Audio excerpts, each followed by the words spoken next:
So we're in the full grade center and we're going to create a weighted column. So we're going to go ahead and click on create calculated column, go down to weighted column, and in here we're going to give our weighted column a name. You get to pick the name.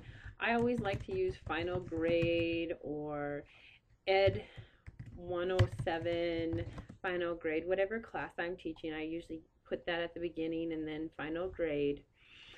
I don't need to put a display name or description unless I wanted to. The primary display, and that's what you want students to see. I want them to see the percentage, and then I would like to see the letter grade. And I can base that on any one of the schemes. So I'm going to go ahead and pick Gen Ed scale. Weighted columns are based on weights of their class, and in this class we're going to have tests worth 40%, blogs worth 20%, and assignments worth 40%.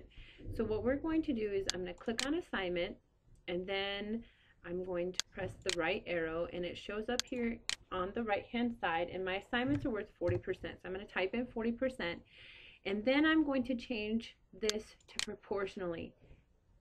That way my grade is created correctly. Equally will not work. Sorry about that. Then I'm going to go ahead and do tests, move it over to the right.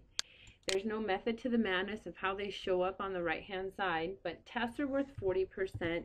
And notice down here where it says total weight, it's right now at 40%.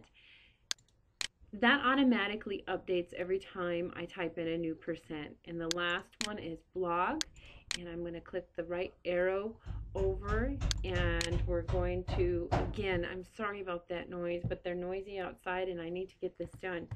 20%, again, make sure it's proportionally. Scroll down, make sure all of those are proportionally, and that your total weight is 100%. We want it to be a running total, and then I always leave this as the default. I don't want students to see statistics, so I leave that one on no, and I click on submit. If you have any questions about a weighted grade, please let Blackboard support know.